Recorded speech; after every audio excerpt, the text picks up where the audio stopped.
What's going on, guys? This is Kaisho. Welcome back. So we are back with another video. So for our video today, we are going to cover post DUAD OCG Metagame tier list that was made by me, and it was after the first 5 days of DUAD from Saturday, Sunday, Monday, Wednesday, Tuesday, Wednesday, and Thursday. So we're going to cover the impact of the Duelis Advance in the OCG and how it impacted our overall shape of metagame.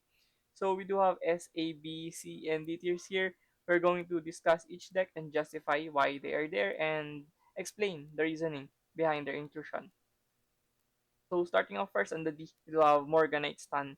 So with the introduction of the new Morganite cards from Duwad, it was able to uplift the stun strategy once back again into the metagame. The last time that stun was relevant was the early January format of Alliance Insight where the border pass are just too massive, no? Ranking the deck on D. And now they are back once again with the new Morganite cards, enabling you to utilize the Solemn cards much more effectively, efficiently, and also the stun aspects of the Christia, the Vanities cards, and yeah, I think those are enough to stun the opponents going first, and it's also feasible in a sense that it can draw so much cards with duality, demise, and the actual Morganite time tiering, no? So we have a bunch of draw power and actual reliable going first board with those floodgates, monster floodgates. So it is a deck that is heavily underrated, but I do think that this deck has a spot on this current metagame. Next we have Labyrinth. So Labyrinth has been here since let's say 2022. They become meta from the sets from 2023, and they stayed in the OCG metagame for a large period of time already. And at this point, I don't really believe that Labyrinth will go out of this tier list, mainly to the fact that they can always utilize various trap cards and they can build gimmicky type of deck list which counters the best decks available. They can adapt quickly with the various trap cards and sometimes floodgates and hand traps, no? So very adaptive, very flexible, very versatile Labyrinth in this current phase. Next we have Mermaid Atlantean. I'm going to be honest with you guys. I think Mermaid Atlantean is on a downfall. I just think that the deck lack their results and they don't have the enough numbers to back up their stature here on this metagame. But for now, I just rank them on D tier because the deck has been far too successful on the previous big events in the OCG, mainly on Southeast Asia, where this deck top campus league tournaments and YOTs and other large events in Indonesia. And I think the Mermaid Atlantean is a decent deck, but kind of lacks that extra push to rank them on the B, on the C, even C, no? They don't really compare against stuff like Christian, for example, Memento Atlan, no? So yeah, it lacks that extra push to make them a highly recognizable combo deck in this format. But the deck is still fairly decent. I can bring out the Water Burst Statue, which is an FTK, and I have no idea why it went out from the ban list. It was not addressed, no? So yeah, it is still problematic. Next, we do have Sky Striker. So another really discerning fact about Sky Striker is the numbers of Sky Striker are backed up with nostalgia and aesthetics of most players, and it's really hard to gauge the overall landscape of Sky Striker right now, mainly to the fact that it is heavily played. There's a bunch of people that are playing Sky Striker right now, but I just think that they are not getting the positive results for Sky Striker. The deck was able to snatch some top 8, sometimes top 16, no? On good days, they can be top 4 on large events, but yeah, it doesn't seem very well to a certain degree that is not remotely as close as the other decks here. I just think that Sky Striker got the correct support in order to make them much more fluid, much more interactive, no?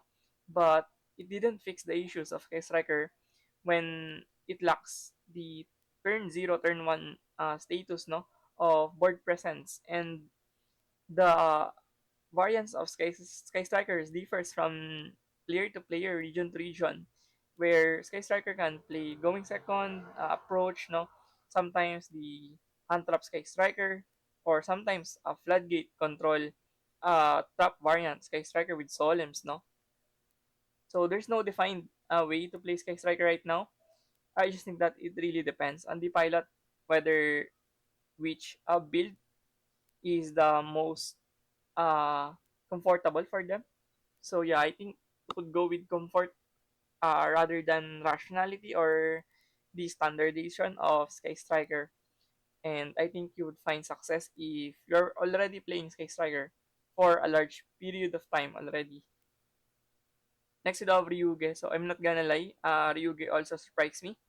I just think that the deck is not that good in a sense that it kinda feels so diluted, feels so slow, no, on certain times, but it does the job really well, no? It was able to shut down Graveyard, and that's the most important factor right now because the Dragon Tail is one of the most represented decks across the Asia, no? So with Ryuge being able to nullify those graveyard threats and floodgate the graveyard setup, you are going to have a very decent deck that can counter the best deck available. Moving on towards the C tier, so Memento or Memento Atlan. If you know me for quite some time already, you would know that I'm not a huge fan of Memento. I think the deck lacks consistency, not in terms of the aspect of the actual deck, no, but in the results, in terms of results, where sometimes Memento is so good, no? It was a deck that can thrive on the A tier, sometimes top of B tier, no? But on some weeks, they look really, really pale. Sometimes they don't get the results that they actually deserve, no? I just think that the deck deserves those results. But yeah, on some occasions, on some weeks like last week, no, they are overshadowed by the newer decks, and other people would just play much more better decks, no, than Memento Clan. But it doesn't take anything away from Memento. I think the deck is still very solid and one of the most oppressive decks in this current stage of metagame. Next, we do have Tenpai Dragon. Another timeless deck, I think, is the same narrative for Labyrinth. They're able to adapt towards the metagame depending on what they need and how they want to play the Tenpai Dragon right now. Rather, they would play breakers, they would play hand traps, they would play turnskeepers. It depends on the metagame or the environment that they are playing, no? And it is a deck that can adapt into certain conditions, even on the most harshest environments. They are able to adapt because of the nature of the deck being able to go second almost 99% of the time. So it doesn't really bother losing the die roll. Doesn't matter where you lose the die roll, 9 out of 10, no? It doesn't matter. You're just going to go second and bombard your opponent with Maxi Follows, no? And wreak havoc with the Regekis and Lightning Storms. Next to Christian, interesting. I think that's the correct term to say for Christian because this deck used to be one of the most highly performing decks on the uh, last weeks of Justice Hunters format before the DUAD was released. And I just think that the deck with K9 is really, really phenomenal. I think the deck really fixes everything that the Christian lacks. K9 just provides those support for the Christian, and it is really good in a sense that it was able to build interruptions, build a board, interrupt turn zero, be proactive with the Jokul, no, with the Izuna. You're able to trade hand traps and hand cards had hand size advantages. Going first or going second, it is really good. But somehow, some way, I think the pilots are not really convinced on the Christian, maybe because there are better versions of K9 right now that you can actually play, no? So yeah, it just suffers from being deck that was kinda comparative towards other canine decks or decks that utilizes the canine engine, no? So we just got the shorter end of a stick, no? Where people would just overlook the potential and actual capability of Christian above for the more popular choices like, of course, Vanquish Canine and the Canine Pure itself. Next, we do have White Forest. So I think this deck has done enough. It was able to fend off the Snake Eyes format. It survived the Farking onslaught, and it was able to fare decently against Rysil, against Malice, and it was still viable into the Dracotail rather format. And I just think that the deck is splendid on all levels. It was able to find the rhythm that they actually deserve because they have gotten like 6, 7 amounts of name sets towards the lore archetype of White Forest, no? So yeah, I think it just sounds right that White Forest is a really legitimate, powerful meta deck out there, no? And the deck is a combo deck, but doesn't really fancy playing around hand traps, no? They're able to answer those hand traps effectively, and sometimes it just overpowers the boards of your opponent where you just have so much gas, so much extensions on the deck. So yeah, I think they would be ranked on the top of the C tier right now. Moving towards the B, Blue Eyes Primate. I'm really flabbergasted with the results of Blue Eyes recently, especially from Monday to Wednesday. It wasn't performing really good. Matter of fact, it performs really bad post DUAD. And if we're going to cancel out the results from South Korean regions, from South Korean locals events, no, I think Blue Eyes would be much lower here because this deck is not performing at the level that they used to in Japan and Taiwan and China. And Korea as a region loves dragons, archetypes, and everything about dragons now.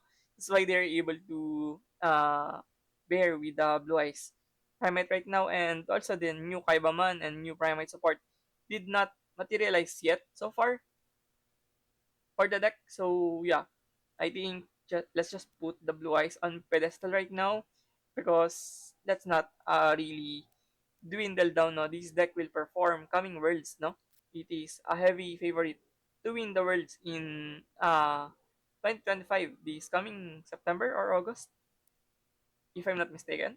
Yeah, but now Blue Eyes is very questionable in the sense that other decks just get so much better, and there's a bunch of new decks out here that are able to compete better than the Blue Eyes Primite, no? So yeah, I think we are going to put Blue Eyes in a position where uh, they would adapt towards the environment, or other decks will just leave them into the dust. I think even White Forest can overtake Blue Eyes if White Forest players would invest to the deck, no? And Blue Eyes, as much as the deck is famous for the legacy or the lore or the background of the Blue Eyes as a Seto Kaiba archetype, no? I just think that this is not the format to push Blue Eyes right now.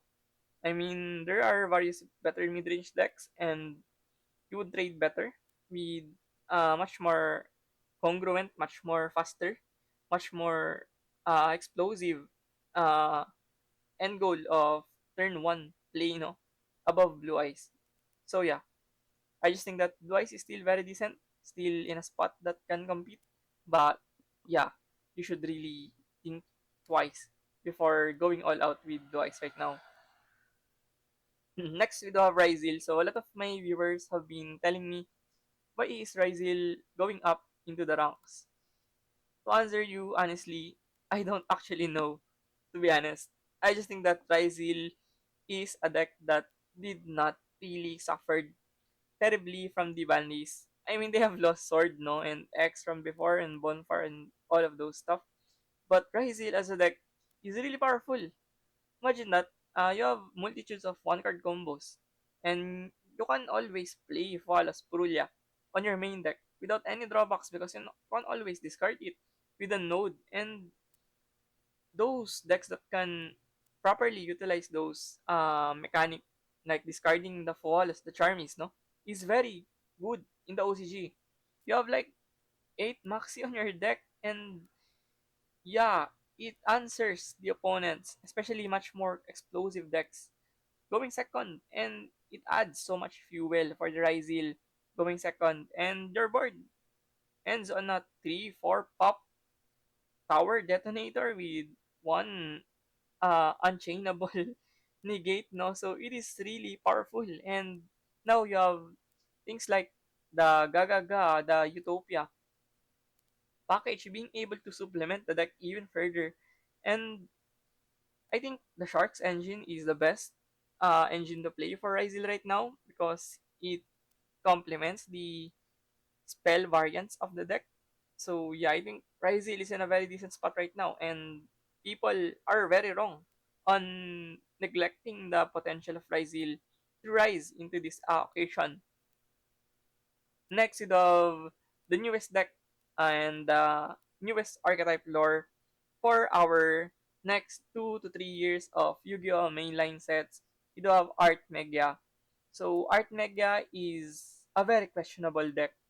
I'm going to be frank about that. A lot of people have been expressing various opinions about Art Mega, whether this deck would be a deck that can be the next Snake Eyes, for example, no, or the next Branded or White Forest, no, for example. But I don't think that they are getting the actual bigger picture for Art Mega when I said that this is the most uh, deck that has so much potential. When I say that in context of having most potential, I just think that this archetype will be well supported from the next few years. And it will be a timeless investment because, as we all know, all of the lore archetype decks have gotten so much supports, no? And not really supports only. Those are really playable, really functional supports, and it was able to make branded survive the last 4 years, no? And we do have the same thing for likes of the Orcus from before that it got resurgence just last year, no? It's able to rise back to the top. And those kind of decks can be really worthy of money and extrinsic value where it can offer so much leverage for you, not only on monetary level, but also on your playthrough on a competitive basis. But it's not the fact that makes Art Mega on the B tier here, unlike other first wave of Snake Eyes supports where it doesn't get the Snake Eyes into this level. Art Mega does show results. It started off slow on the first 2 days, Saturday, Sunday, was not topping that much. But come Monday, Tuesday, Wednesday, and even today, it got so much better with the standardization of players of Art Mega being able to understand the niche of the deck. I think this is a deck that combines Tri Brigade, Ryzil, White Forest, and Branded into one deck. It was similar to Ryzil where it can capitalize on the bad draws, quote unquote bad draws, on going first, and it also leverage the impact of playing board breakers for Art Mega. Doesn't have any issues playing evenly match. Eclipse, Book of Moon, Droplet, Regeki, for example, no, you don't have any issues with that because you can always discard or return the card from your deck because it is also a part of your combo. And that's what makes this deck scary, like Ryzil, Artmegia, Dragon Tail, no? Being able to capitalize on random cards on their hand and get so much value from it. So yeah, with Artmegia having board breaker builds, droplets, evenlies, and stuff like Regeki, no, is really terrifying because you don't wanna rely on hand traps. You can just bombard the opponent with one card that can blow their board away on your site. So it's really promising for Art Mega. And as much as I have tested the deck for like 2 3 weeks already, I think I didn't saw that uh, inclusion of board breakers from before, and it's something that Japanese people have adapted into this current stage of metagame. Next, we have Lunalite. So Lunalite, I just think that Konami did a splendid job on making Lunalite viable again. On if you follow advanced format results or advanced format mm, tournaments or mini events, no, I think you would know that Lunalite is a deck that has shown potential already right from the release of their support cards, the introduction of the pre-release of their support cards. It was able to show results already on those events, advanced format events. But when the inclusion of Fractal came to this deck, it was really overwhelming. Fractal just broke the Lunalite, to be honest. And yeah, I think Lunalite as a deck is really powerful in a sense that it can play so many non-engines while also capitalizing the engine of fusion and tendencies of link climbing using the Lunalite. It can bring out a Appaloosa, Double Dragon Lord, IP, for example, no? And you still have your Lunalite Fusion Monsters is really powerful.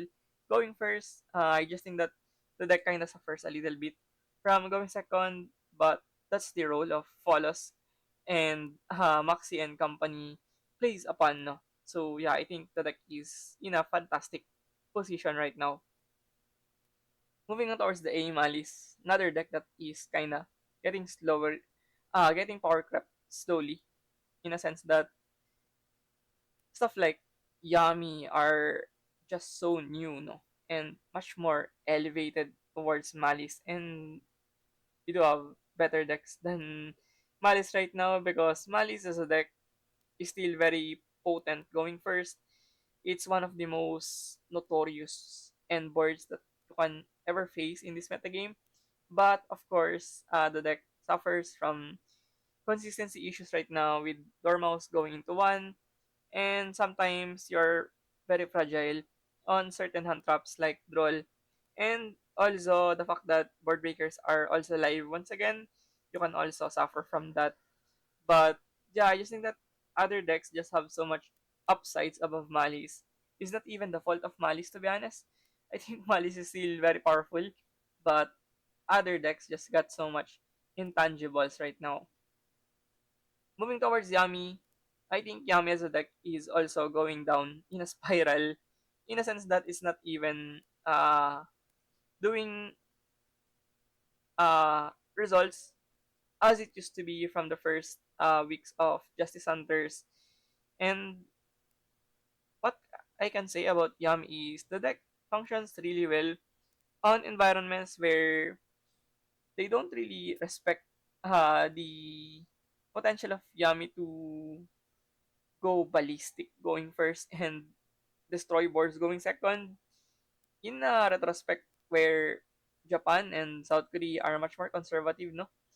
I think Yami as a deck is not going to thrive too much around those regions. But when you put Yami on China and Taiwan is a whole different story. And as a matter of fact, if we are not going to count the Chinese and Taiwanese results on this year list, Yami would be much lower than Malice here, and probably even lower than Lunalite from the release of DUAD if you're just going to count the Japan or Southeast Asian regions, no? But Yami is just so powerful on regions where deck building is different, kinda different, and they don't have the necessary tools to stop the Yami. They don't respect the Yami with Bell, no, for example, and they don't have counter staples for Yami.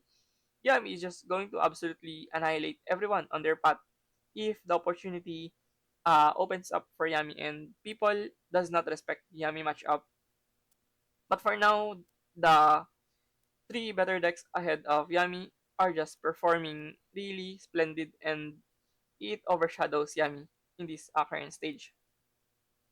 Next we have K9. So I'm going to get backlash or really mixed opinions about this, but I'm still not uploading the results from Monday to Wednesday, no? But if you're going to see the results from that, and also if you have seen the video of Saturday and Sunday metagame report, you would see that K9 numbers are ridiculous. It is really ridiculous. It is mind blowing. I'm going to assure you that K9 just overshadows, overperforms, outperforms Yummy right now and other decks here because of the nature of K9 being a deck that can go toe to toe against the top two best decks arguably right now with Dragon Tail and Vanquish K9, no? K9 as a deck functions really well when the format is interactive, when the format can play turn zero, when the format can play so many hand traps or monster effects on their hand or graveyard, no? So the top two decks can do that. And K9 is the best answer that you can find to answer those two. That's why K9 is really high on this pecking order of our tier list. Moving on towards the S tier, Vanquish. Oh my goodness, Vanquish. Oh my lord. I think Vanquish have exceeded anyone's imagination or perception. I think Vanquish really risen up from zero. It is literally zero to hero in a single week. In a matter of days, it was able to go from tier Z to S tier. Imagine that. Those Holy Shoe and Rocks of Vanquisher and the new Fizzpel are just going to do so much threat towards this Vanquisher. But it's not even the issue here. I just think that K9 is a perfect match made in heaven for Vanquishol, being a reveal attribute fathers for Vanquishol, being able to play turn 0 meticulously with the Izuna and Jokul, and of course the sudden pops of the Holy Shoe getting advantages on turn 0 is just so massive for Vanquishol. And I really like the fact that Vanquishol takes so many brain cells to utilize the deck. I think this is not a deck that can be played by your ordinary players. I think this deck really requires a lot of technical understanding of the metagame, of the interactions, of the innate nature of Vanquishol being an interruptive deck and is not a broken deck that in a sense that it can overwhelm anything is not going to happen. I think Vanquishol is just a really good interactive deck right now, being able to play turn 0 and destroy boards going second with their kit of the Vanquishol. But yeah, I think Vanquishol as a deck is already good from their initial support, no?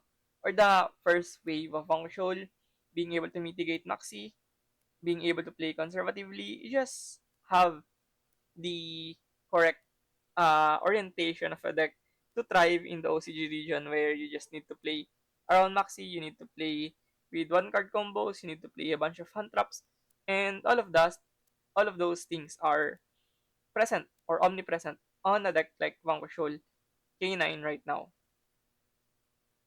Next, our best deck in this current metagame would be none other than Dragon Tail. So Dragon Tail or Draco Tail right now is arguably a deck that is not as imposing as Vanquishol K9, not as proactive like K9, not as explosive as Yami and Malice, but it is a deck that has the perfect balance of interruptions and consistency, and of course, mitigating the drawing threats of Maxi and Follows, being able to summon out one, two times in a single turn, and call it a day. Sometimes they can just add Ifimena and pass, no?